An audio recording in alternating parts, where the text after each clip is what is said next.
Bonjour à tous et bienvenue dans le 7e des prix de la saison pour le Grand Prix d'Espagne à Barcelone, un Grand Prix que j'ai trouvé intéressant, une fois n'est pas coutume en Espagne, même si l'an dernier le premier relais avait été très bon.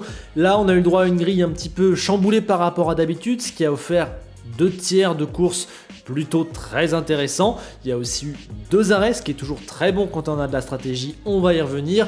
Ça a créé un peloton très fluctuant entre la 2e et la 16e place, franchement c'était beau à regarder. Barcelone c'est aussi le retour en Europe, donc les équipes en profitent pour apporter de nouvelles pièces sur leur machine. Pas mal d'écuries ont changé, beaucoup de choses, on va y revenir, c'est peut-être le début de nouvelles dynamiques dans cette saison 2023. Et puis mince, hier on a quand même eu 107 dépassements, j'ai pas été rechercher toutes les différentes stats de dépassement récents, mais c'est un très gros score, une course généralement tourne déjà autour des 30-40, c'est pas mal, donc là c'est énorme. Selon moi, 2 faits qui ont mené à ça. D'abord, beaucoup de stratégies différentes, donc des pilotes qui sortent des stands, qui ont des pneus moins rapides, certains qui s'intercalent, ça crée du mouvement alors que jusque-là dans la saison, on avait très peu d'éléments stratégiques. Et puis mine de rien, peut-être que le fait d'enlever la fameuse dernière chicane qui était assez horrible et de laisser à la place 2 droits dans lesquels les pilotes passent quasiment à fond à aider pour mieux se dépasser en bout de ligne droite, j'ai l'impression que c'était mieux par rapport aux années précédentes, mais déjà ces nouvelles voitures avaient montré une évolution sur ce tracé l'an dernier. Barcelone n'est donc pas du tout un circuit si mauvais que ça au final. Enfin bref, les pilotes ont l'air d'avoir adoré cette modification du tracé, dites-moi ce que vous en pensez, posez votre like, abonnez-vous, et on rentre dans le déprix.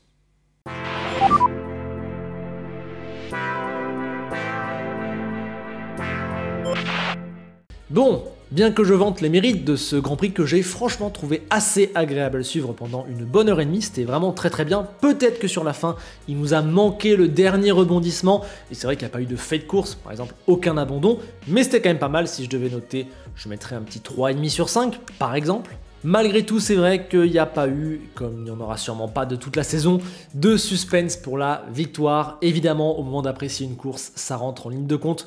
Pour moi, c'est loin d'être le seul élément, mais bon, il est vrai que ça fait un petit peu tâche, mais c'est pas nouveau. Et surtout sur ce tracé représentatif, on le savait, Red Bull est trop forte. Je ne m'étale pas sur Max Verstappen, hein, voilà, on le sait, ce mec est archi fort. Au-delà évidemment de conduire la voiture numéro 1, on voit via son coéquipier qu'il a laissé un petit peu seul, qu'il ne suffit pas de l'avoir, il faut l'amener tout en haut. Voilà, Verstappen est capable de faire des trucs avec cette Red Bull que seuls 2-3 pilotes du plateau max pourraient faire. Et on a sous nos yeux actuellement la meilleure combinaison machine-écurie-pilote de très loin. On va se répéter, je pense, tous les lundis midi dans les déprix cette saison. Voilà, que vous dire, il est trop fort et la Red Bull est trop forte, c'est magique, c'est comme ça, c'est la Formule 1, on est dans l'ère Max Verstappen, 40 victoires, il égalera Senna au Canada, il va sûrement égaler Prost d'ici la fin de saison, puis ensuite Vettel, et on verra si dans quelques années c'est lui qui fait la chasse à Lewis Hamilton ou pas. On en est là. Quant à Perez, bah c'est terrible, alors je dirais qu'il n'y a pas de surprise à ne pas le voir concurrencer Verstappen sur le plus long terme, dès qu'on revient sur les circuits classiques, dès que la saison avance, qu'on n'est plus au tout début, c'était évident, je le disais, j'en avais déjà dit ça l'an dernier, c'était clair que ça allait se terminer comme ça, surtout sur ce genre de circuit où l'avant de la voiture fait tout, c'est vraiment le point d'orgue de Max Verstappen. Il ne peut pas concurrencer Max, tout le monde le dit, Helmut Marko n'arrête pas de le dire dès la première course de la saison, Horner l'a dit, tout le monde. En même temps, qui peut vraiment concurrencer Max Verstappen? Je ne sais pas s'il y a beaucoup de noms qui peuvent ajouter dans cette liste. Par contre, là où je lui en veux, entre guillemets évidemment, bah, c'est de ne pas se qualifier en Q3 avec cette Red Bull qui est stratosphérique. Alors certes, les conditions de piste, la pluie, pas la pluie, les pneus, pas les pneus. Quand on a cette Red Bull monstrueuse dans les mains, avec laquelle Verstappen met 4 dixièmes aux autres, et encore, il n'a pas fait son dernier tour, tu dois aller en Q3, et tu dois être 2e le dimanche. Checo n'est que 4e à l'arrivée, manquer un podium avec cette machine, c'est pas sérieux, c'est pas normal. Donc au-delà d'être en dehors de la lutte pour le championnat, mais ça on le savait, même quand il était à égalité de points avec Verstappen, bah il ne remplit pas son job. Bon sinon comme je le disais, Barcelone, circuit représentatif du vrai niveau de ces voitures, pas étonnant donc de voir Red Bull largement devant. Ce qui était très intéressant à observer, c'était derrière elle qui allait prendre le step dans ce fameux range entre Aston, Mercedes et Ferrari qui est assez serré, avec en plus Mercedes qui a une nouvelle voiture amenée à Monaco. Et bien franchement, je pense que c'est les flèches d'argent qui ressortent de ce week-end avec peut-être le plus grand sourire, car certes, ils n'ont pas du tout rattrapé Red Bull, loin de là, et c'est quasi improbable qu'ils le fassent d'ici à la fin de saison, malgré cette bonne nouvelle voiture. Eh bien, ils sont clairement repartis dans une bonne direction, ils ont fait un grand pas en avant, et hier, ils étaient Assez largement d'ailleurs, la deuxième force du plateau. Sur certains relais, les temps d'Hamilton n'étaient pas du tout ridicules face aux temps de Verstappen. On voit la différence dans le travail avec Ferrari par exemple, sur lequel on va venir dans quelques instants. Donc que des louanges pour le week-end de Mercedes, faudra continuer de faire ça. Attention, ça reste pour l'instant qu'un seul Grand Prix avec cette voiture. On se rappelle que par exemple Barcelone l'an dernier avait été, semble-t-il, le début pour eux de quelque chose de nouveau. Russell s'était longtemps battu avec les Red Bull. Au final, ça n'avait pas tenu sur l'ensemble de la saison. On pourrait pareil parler du Brésil de l'an dernier où on s'est dit ça y est, ils sont de retour. Ils ne l'étaient pas. Donc on va prendre un petit peu de temps pour voir si Mercedes a effectivement trouvé les bonnes choses et revient petit à petit au setup. Côté pilote, Hamilton a fait un week-end quasi parfait. Je trouvais que Mercedes en manquait un petit peu en qualif, donc je pense pas que sa 5e place sur la qualif, 4e sur la grille, il n'aurait pas vraiment pu faire mieux, surtout que c'était très serré, ça joue vraiment à peu de choses. Parfait aussi ensuite le dimanche, il a fait les dépassements qu'il fallait. Un peu chahuté au départ par Lance Stroll, mais ensuite il a repris sa position et il a été nickel. Je dirais finalement pareil de Russell le dimanche, alors il a raté entre guillemets son samedi, puisqu'il sort quand même en Q2, il part 12e, c'est loin. Mais bon, finir 3e en partant 12e, franchement, le dimanche de Russell, il est très costaud. Et encore une fois, je trouve ça assez impressionnant de voir comment ce petit bonhomme, si je peux l'appeler comme ça, est souvent aussi proche de ce qu'est capable de faire Lewis Hamilton, qui est un des 5, 10, 3, 1 meilleurs pilotes de l'histoire de la Formule 1. Choisissez le nombre que vous voulez. Russell s'est certes appuyé sur un très bon départ, il a très vite été 7ème, puis il a très vite passé Alonso pour la 6ème place, donc il a quasiment rattrapé son erreur de la qualif d'entrée de jeu, mais je le redis, terminer devant Perez alors que tu pars derrière lui, franchement je trouve ça très fort, alors que la Red Bull est quand même en tout point supérieure à la Mercedes. Là aussi un bon signe pour les flèches d'argent, franchement ils peuvent viser des podiums désormais à quasiment toutes les courses, voire titiller la 2e Red Bull, c'est franchement cool pour le championnat. Et du côté d'Aston maintenant, c'est un week-end que je trouve quand même assez négatif, c'est sûrement leur moins bon, leur moins positif en tout cas depuis le début de saison, déjà parce qu'ils se font doubler par Mercedes au classement constructeur et c'est conséquent une performance qui a été moindre. Jusque-là, l'Aston aux mains d'Alonso était la 2e force du plateau, elle ne l'a pas du tout été ce week-end, ils étaient la 3e et demi. Ils ont quand même terminé tous les deux derrière Sainz, ce qu'ils n'avaient jamais fait depuis le début de saison, je trouve ça assez révélateur. Et je me demande pourquoi est-ce qu'Aston n'a pas apporté assez d'amélioration en comparaison avec Ferrari et Mercedes, et donc commence un petit peu à caler. Est-ce que c'est conséquent au circuit? Ce que j'ai du mal à croire, puisque c'est un petit peu le circuit où la voiture qui est bonne doit marcher. Est-ce que c'est les pneus? Est-ce que c'est la piste avec ces histoires de pluie plusieurs fois dans le week-end? Je sais pas. Contre-perf un petit peu étonnante pour moi et un petit peu inquiétante. Faudrait vite, par exemple, dès le Canada, qui montre qu'en fait c'était juste un Grand Prix comme ça et que bon, ils n'ont pas commencé justement à caler. Une perf aussi qui peut s'expliquer par la sortie de piste d'Alonso en Q1 samedi, et du coup il a endommagé son fond plat, du coup il part un petit peu plus loin sur la grille, mais quand même avec un fond plat réparé dans la course. J'ai pas trouvé ces relais fantastiques, il se fait facilement déposé par une Mercedes, ça prouve bien que l'Aston n'en avait pas le niveau, et ensuite il ne revient pas sur la Ferrari de Carlos Sainz. Donc ouais, Aston, coup dur. Du côté Stroll, eh bien écoutez, pour moi il a sorti peut-être son meilleur week-end de la saison. Il faudrait regarder du côté de Bahreïn, on avait été aussi plutôt pas mal, parce qu'en fait là, pour ce coup-là, pour une fois, il a été vraiment irréprochable. Il fait un vrai bon tour de Q3, et ensuite son Grand Prix, c'est au maximum. Magnifique dépassement sur Hamilton dans le premier tour, alors ça, je l'avais pas vu venir, bravo Lens encore une fois, et puis il prend le meilleur résultat à sa disposition. C'est pas 20 sur 20, c'est 17. Mais c'est très bien Lens, et il le fait au bon moment, au moment où la dynamique commençait à être un petit peu négative pour lui, on commençait un petit peu à le pointer du doigt, ça fait du bien. Alors au passage, on va revenir sur ce qui s'est passé en fin de course avec Alonso qui ne l'a pas doublé alors qu'il semblait plus rapide. Je ne crois évidemment pas à ce qu'a dit Fernando devant les médias, comme quoi non, Lens était plus rapide, j'ai pas réussi à le passer, parce qu'il a quand même fait coucou au public dans le dernier tour. On va pas me mentir Fernando, pas comme ça s'il te plaît. Mais par contre, faut arrêter avec les thèses de on l'a interdit de dépasser et tout, ça c'est du grand n'importe quoi. Pour moi, le seul responsable de ce non-dépassement, c'est Fernando lui-même qui a voulu jouer aux politiques, et finalement c'est assez malin. 2 points de plus au championnat, il s'en fout, il sera pas champion du monde cette année. 6 et 7 ou 7 et 6, c'est le même nombre de points pour l'équipe, donc il n'y a vraiment rien à gagner à dépasser.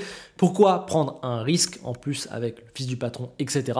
Et puis Alonso, il choisit ses combats chez Aston Martin, il est en train de mettre des choses en place, il veut mettre tout le monde dans sa poche, donc c'est pas mal si on arrive à flatter Lens, à lui dire t'as été plus rapide que moi, bravo. Surtout, ça aurait été totalement inutile de prendre des risques alors qu'en fait, lui, ce qu'il veut, c'est gagner un Grand Prix. Il ne pouvait pas le faire hier. Et ce qu'il veut, c'est jouer les championnats. Il ne peut pas le faire cette saison. Donc pour moi, Alonso, c'est une décision politique intelligente et c'est plutôt pas mal. Ça m'a assez amusé de voir le père Fernand nous faire ça à la fin de la course, être le beau joueur qui devant son public refuse de points parce que Lens a été trop rapide. Du Fernando, tout craché.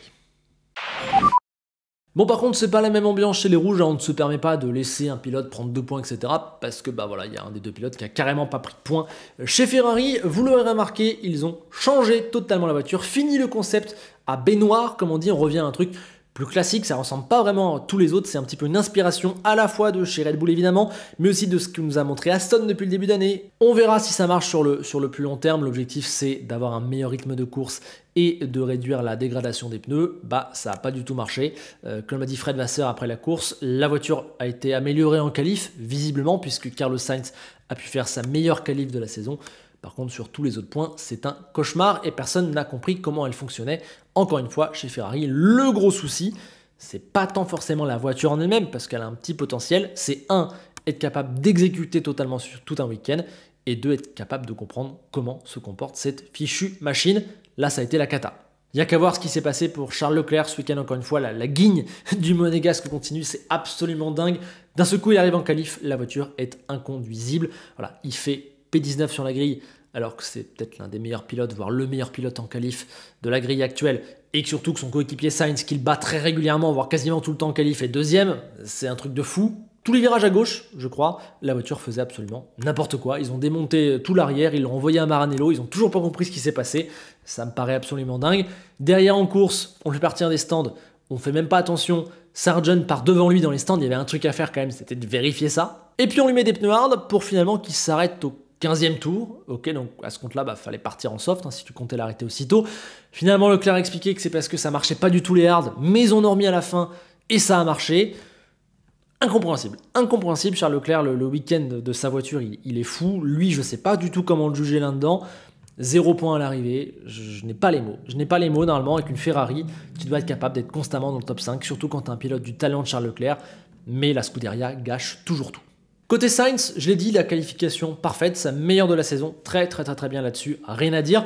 Son rythme en course, forcément, il est un petit peu dur à évaluer, vu qu'il n'y a pas vraiment de point de comparaison à faire ce week-end avec Leclerc. On a vu quand même qu'il s'est fait oblitérer un petit peu par les Mercedes, mais je pense que c'est parce que les flèches d'argent avaient clairement plus de rythme. Donc bon, j'ai un petit sentiment qu'en fait, il ne pouvait pas faire grand-chose de mieux dimanche et qu'il a ramené les points maximum qu'il pouvait ramener sans être non plus dans la maestria dans son pilotage le dimanche. Donc voilà, c'est pas mal.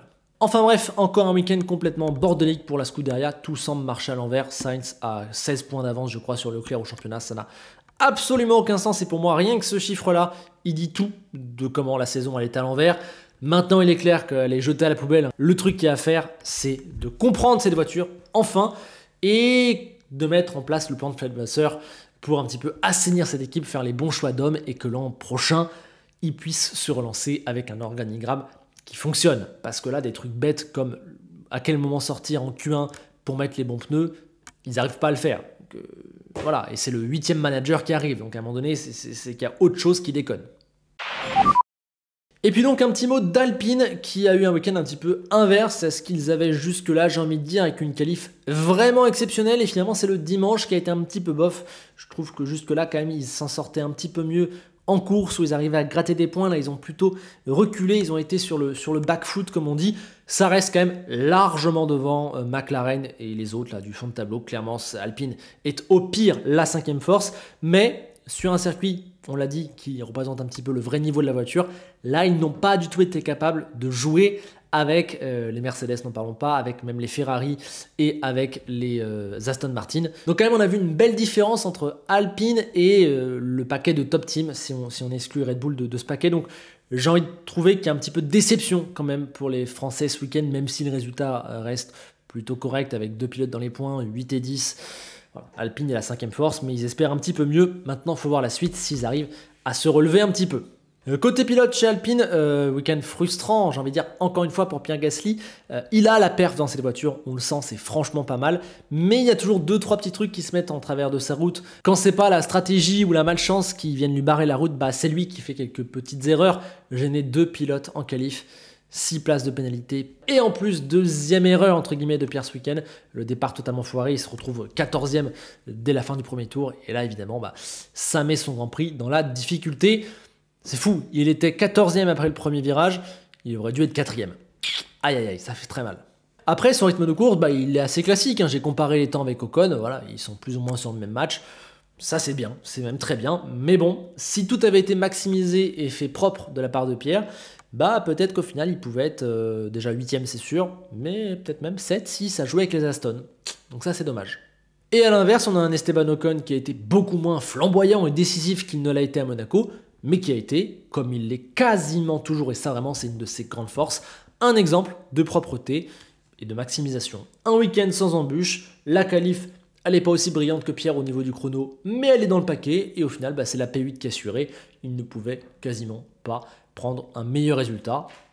Voilà. Quand Esteban ne va pas nous chercher des podiums de manière brillante quand l'occasion se présente, il fait des points, des points, des points, des points, et c'est ça qui, encore une fois, fait que pour moi, ce pilote est parfait, et ça fait, je pense, 2-3 ans que je le dis dans pas mal de dépris, Esteban Ocon est le pilote que toute équipe rêve d'avoir. Pour moi, même avec cette P8 du week-end, il l'a encore prouvé. Allez, encore une fois, je me vois un petit peu dans l'obligation de parler bien spécifiquement des 5 meilleures équipes du plateau parce que c'est elles qui trustent les meilleures positions et qui sont les plus intéressantes à décortiquer. Et du coup, à chaque fois, je me retrouve à parler de 5 équipes un petit peu en vrac. Mais je trouve ça au final un petit peu logique puisque ils se disputent que les petits trucs qui restent.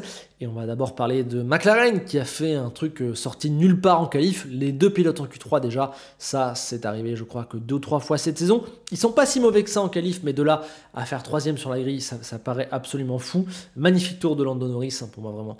Un pilote qui a un énorme talent, je ne cesse de le dire, mais évidemment tout ça est gâché par ce départ où il y a cette touchette avec Hamilton qui pète son aileron et qui du coup pète sa course. Norris a été malchanceux dans beaucoup de premiers tours cette saison. Mais bon, en tout cas, une fois ce premier virage passé, la course de Norris, elle est morte, il l'a passé tout au fond, il n'y avait absolument rien à faire et c'est la grosse déprime pour McLaren qui devrait, je pense, quand même assurer le 6e spot cette saison logiquement, mais qui est à des années-lumière des équipes de devant et qui espérait surtout beaucoup mieux. Un petit mot aussi pour Piastri, ça a été quand même assez dur pour lui. Il arrive à passer en Q3, c'est très bien, mais on voit quand même que sur le Tour Quali que Norris arrive à sortir, il n'a pas encore ça en lui. C'est normal, c'est son 7e Grand Prix en Formule 1. Et le dimanche, il avait plutôt pas trop mal démarré. Il était à un moment donné potentiellement à jouer les points. Et puis ça a glissé. Il a été dépassé par Gasly puis par Leclerc. Et à partir de là, il ne pouvait plus vraiment rien faire. Un petit peu dur pour lui ce dimanche. Mais si McLaren n'a pas marqué de points et que Leclerc non plus, ça veut dire qu'il reste un spot dans le top 10 et il a été pris par Guan Yu Zhou qui chope la 9e place au final avec la pénalité de Tsunoda à laquelle on va revenir. Et voilà, déjà première chose, c'est cool de voir Alfa Romeo enfin avoir du potentiel en course et donc potentiel de marquer des points. C'est la première fois de la saison depuis Bahreïn, c'est quand même assez incroyable. On les a enfin revus vivants. En tout cas, ce week-end, il y en a un qui en a profité et c'est pas Valtteri Bottas, c'est Guan Yu Zhou, très bien de la part du pilote chinois. Passage en Q2, il devance son coéquipier en qualification. D'ailleurs, il y a 4-4 entre les deux dans cet exercice cette année, donc c'est vraiment pas mal de la part de Guan Yu. Ensuite, son départ, il est vraiment top, et puis il fait un Grand Prix à la bagarre. Combien de fois avons-nous eu droit à un ralenti d'un dépassement de Guan Yu Zhou ou d'une bataille qui impliquait Guan Yu Zhou? Franchement, Guan Yu Zhou ce week-end, il a peut-être fait son meilleur week-end en Formule 1. Vous me direz si c'est aussi votre avis ou si vous avez un exemple meilleur en tête. Moi, je pense que oui. Je ne suis pas encore totalement subjugué, mais c'est très bien. Et en tout cas, s'il continue comme ça, il est en train de faire ce qu'il faut pour rester là où il est. Et par contre, Valtteri Bottas, je sais pas, voilà, il se fait dominer par Guan Yu Zhou, il ne fait pas la différence la plupart du temps. Et là, c'est le jour où Alpha peut scorer des points. On est en droit d'attendre qu'ils viennent de la part du mec qui a gagné 10 Grands Prix en Formule 1, qui est expérimenté, qui a plus de 200 et quelques départs, qui est là pour montrer les choses, pour porter l'écurie. Pas du tout. Élimination Q1, dimanche passé un petit peu aux fraises. Voilà, je suis encore une fois très déçu de Valtteri Bottas qui depuis plus d'1 an est pour moi aux abonnés absents. Il a très envie de rester en Formule 1, il dit qu'il ira au bout de son contrat, ok, mais par moment je me demande pourquoi faire. Et pourtant je t'aime bien Valtteri, mais pourquoi faire? Mais les 2 points marqués par Alfa Romeo, ils revenaient normalement à AlphaTauri qui encore une fois ce week-end était pas mal finalement, ça fait plusieurs week-ends qu'on les voit être à la porte des points, gratter autour de la 9-10 place, mais ça ne paye pas, ça n'a pas payé à Monaco et au final il n'y a que 2 points au compteur. Et ce week-end c'était Yuki Tsunoda qui a été, selon les commissaires, un peu trop agressif avec Guan Yu Zhou qui, je cite, l'a forcé à sortir de la piste et comme je pense la plupart d'entre vous, je ne suis pas du tout d'accord avec cette pénalité. Je trouve que Yuki laisse de la place et a pour moi une conduite moins agressive que par exemple Verstappen au départ sur Sainz. Verstappen a laissé beaucoup moins de place à Carlos que Yuki n'en a laissé à Zhou. Et surtout, je ne vois pas où est l'erreur de Yuki. Je pense qu'on doit pénaliser un pilote quand il n'est plus en maîtrise de son mouvement ou qu'il volontairement fait un mouvement antisportif ou qui dépasse la limite vis-à-vis de son concurrent. Je ne vois absolument rien de tout ça dans la manœuvre de Yuki. Il est devant au virage, il le laisse l'espace. Si Guan Yu Zhou veut y aller mettre sa roue, ça passe. Il prend tout l'effort du monde pour tourner. Bon, je suis assez déçu. Je pense que cette pénalité n'était pas méritée et qu'elle a au final de grosses conséquences pour la saison d'AlphaTauri et de Yuki Tsunoda. Je veux bien vos avis en commentaire, mais pour moi, voilà, je ne l'aurais pas mise. Sinon, voilà, c'est encore dommage pour Yuki qui, je trouve, fait un très bon début de saison, mais qui n'est pas totalement payé, pas totalement récompensé. Quant à De Vries, c'est mieux. C'est totalement mieux que ce qu'on voyait à Bakou et avant, où il était vraiment aux fraises, il faisait même un petit peu peur. Là, peut-être que c'est l'effet de l'ultimatum, il va mieux. Voilà, c'est pas encore flamboyant, mais il y a une progression. Et sinon, pour les 2 plus mauvaises équipes du plateau ce week-end, et j'ai un peu envie de dire, la plupart des week-ends maintenant, on a d'abord As en course, la voiture. Elle est nulle part, Hülkenberg il partait 6 ou 7 je crois, très vite on a vu qu'il a dégringolé, il perdait une place par tour et c'était assez violent donc il n'y avait pas grand chose à espérer. Après il s'est bien battu, Hülkenberg a quand même fait je trouve un week-end assez costaud, j'ai dit je crois 7 ou 8 en qualif et donc après il fait un Grand Prix comme où il se bat et il termine bien devant son coéquipier. Encore une fois un week-end où Magnussen a pris une belle petite claque tout de même et je commence à dire attention, il y a un pilote que j'aime beaucoup, dont je parle depuis l'an dernier, qui est soutenu par Ferrari qui donne le moteur à As. Ouais, moi si j'étais Kevin Magnussen, je commencerais à m'inquiéter des résultats d'Oliver Biermann, et j'ai le sentiment que Kevin, pour l'instant, ne fait pas ce qu'il faut pour mériter sa place l'an prochain. Steiner lui a mis un petit ultimatum justement il y a quelques courses, pour moi il ne remplit pas le contrat. Et donc enfin Williams, mais je vais aller très vite puisque il n'y a rien, pas d'espoir, un double élimination en Q1 et impossible de peser une seule demi-seconde dans la course. C'est simple, Williams c'est les 2 extrêmes, 0 espoir et 10e force du plateau, pas plus. Allez donc un petit point classement, Verstappen s'envole également, elle a déjà 53 points d'avance sur Checo Pérez, il n'y a plus de doute de ce côté-là. Peut-être qu'on va bientôt avoir une bataille pour la 3e place du championnat, voire peut-être même jusqu'à la 2e entre Pérez, Alonso et Hamilton. Je pense que ça peut être très sympa avec le retour en forme de Mercedes et Aston qui ne voudra pas glisser. Pas de changement derrière avec les 2 pilotes alpines qui confirment qu'ils sont bien dans ce top 10. Côté écurie, Red Bull s'envole évidemment, pas de suspense. Mercedes a doublé Aston, je pense que c'est une dynamique qui peut se confirmer. Et Ferrari est déjà quand même un petit peu loin. Sinon, je trouve que derrière, c'est assez figé. Alpine est la 5e force, McLaren est la 6e. Mais voilà, entre Alfa Romeo qui a égalisé As et AlphaTauri qui mérite plus de points que ce qu'elle en a, je pense que finalement, c'est peut-être un petit peu triste de le dire. En dehors éventuellement de la 2e place, c'est la 7e place du général qui est la plus croustillante à suivre. Et voici donc maintenant les notes, comme d'habitude, vous pouvez vous aussi voter, m'aider à les corriger pour qu'on ait un meilleur indicateur du niveau de performance des pilotes. Ce week-end, Verstappen n'a pas 20 parce que je garde pour les exceptionnels, mais bon, il l'aura le week-end où il partira dernier à cause d'une pénalité moteur, il gagnera quand même la course, mais ça change rien. Exceptionnel week-end d'Hamilton, Russell aurait eu plus s'il n'avait pas raté son samedi, Sainz et Stroll sont assez irréprochables. Guan Yu Zhou c'est très bien, Ocon c'était cool, Gasly malheureusement lui a un petit peu gâché. Oui pour Norris j'ai mis 15 mais j'ai beaucoup de mal à le noter vu que sa course est détruite dès le premier virage, vous m'aiderez là-dessus. Pareil pour Leclerc, un 13, malgré tout je me réserve aussi de lui mettre un non noté si vous me le dites, parce que quand même il a conduit une voiture inconduisible en qualif, ça a beaucoup pénalisé sa course, et sa course aussi, elle s'est faite sur une voiture qui était très bizarre. Sinon, j'ai aussi plébiscité Tsunoda, qui je trouve fait vraiment du bon taf, et pour qui la pénalité est, je trouve, pas méritée. Pas mal de pilotes average, Piastri, De Vries, tout ça, c'est pas trop mal. Et ensuite derrière quand même petite sanction à Kevin Magnussen et Valtteri Bottas que je trouve en dessous du niveau qu'ils devraient avoir. Côté équipe en revanche, pas de grand suspense, Red Bull est très forte, Mercedes très bien, moyennasse pour Aston, Alpine aussi pas totalement satisfaite, j'ai mis un petit tir à Ferrari, McLaren est là, mais franchement quand on voit leur rythme le dimanche, c'est assez déprimant, ils sont moins performants que des AlphaTauri, par contre AC Williams, on ne peut rien espérer. Voilà, sur ce, je vous attends dans l'espace commentaire pour discuter de ce Grand Prix. Pensez au like, à me donner tous vos avis, toutes vos perceptions. Abonnez-vous à la chaîne. Et on se quitte avec Enzo Ferrari qui pose une question. Est-ce qu'Alonso aura la 33e victoire avant que Verstappen ne gagne 33 victoires de plus par rapport aux 40 qu'il a aujourd'hui? Les paris sont ouverts. À bientôt.